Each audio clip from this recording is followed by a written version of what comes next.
All right, here we go. Today we have Kato Kaelin, who was living in OJ Simpson's guest house at the time of the murder of Nicole Brown Simpson and Ron Goldman, who became a key witness in what became the trial of the century. Welcome to Vlad TV. Glad to be here. Nice to meet you, Vlad. Thank you. You as well.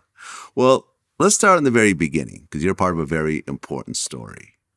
So you actually grew up in Wisconsin? Yeah. I'm from Milwaukee, Wisconsin, 6 siblings. And, I went to college at Wisconsin, Eau Claire, and I had a TV show. It was called Kato and Friends. My whole life has really been about making my parents laugh, making the family laugh. And I said, you know what, I gotta go out of Wisconsin if I'm going to be successful and get into acting and some sort of stand-up or something. So I made the move in 1979 and transferred to a Cal State Fullerton because back then school was free and I played baseball at Wisconsin, thought I could become a pro. My goal was to be a pro ball player also because I was a pretty good pitcher. But as soon as I saw the guys, how big they were, and I didn't get whiskers till I was 38, I said, I don't have a shot. Although, I got to tell you, Vlad, I could throw it 89 miles an hour. Back then, that's some speed. Oh, yeah. Okay. All right. So you eventually moved to Hollywood. Yeah. Okay. And you started appearing in some movies.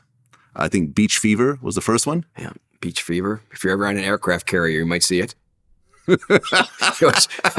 But Beach Fever, I got to tell you, because there's so many great stories of Beach Fever, but that was a shot up in Oxnard Shores in Ventura. But I remember Sylvester Stallone came to the set one time, and I was like, oh my God, Stallone is here. This is, I kind of made it. He actually saw me acting.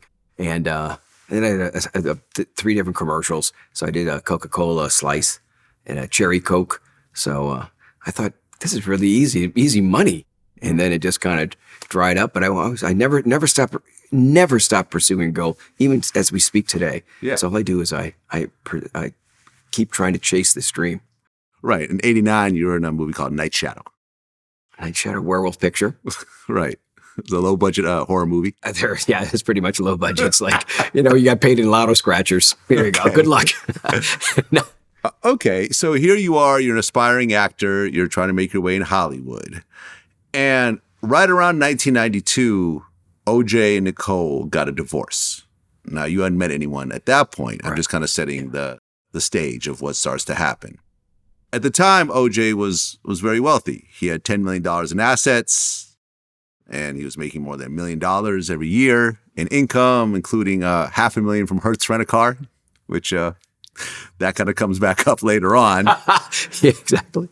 And after the divorce, you actually meet Nicole Brown Simpson. Correct. How long after the divorce did you guys actually meet? Well, I didn't even know it was 92. So it's 92. We met at the beginning of 93. Actually, it was probably 92 becoming 93 because I had a business with an actor named Grant Kramer. Mm-hmm.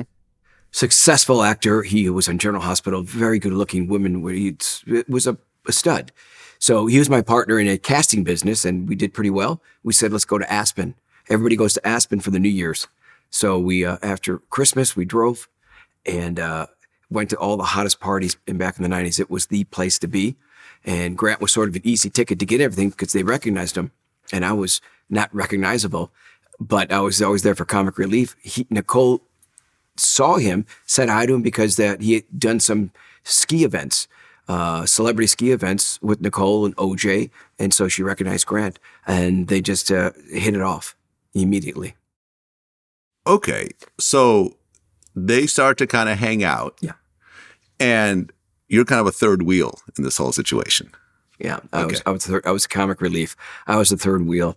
Faye Resnick was also there at that trip in Aspen. I didn't know. I'm saying these names because people know them now. I didn't know who they were then. And believe it or not, I actually ended up dating an actress from that trip named Catherine Oxenberg, who was like a big deal. Oh, from a Dynasty, right? Right. Okay. And that's even before Kato was famous, Vlad. So we went on for about 3 months after this and from Dynasty. So the trip was just amazing. It was just so much fun.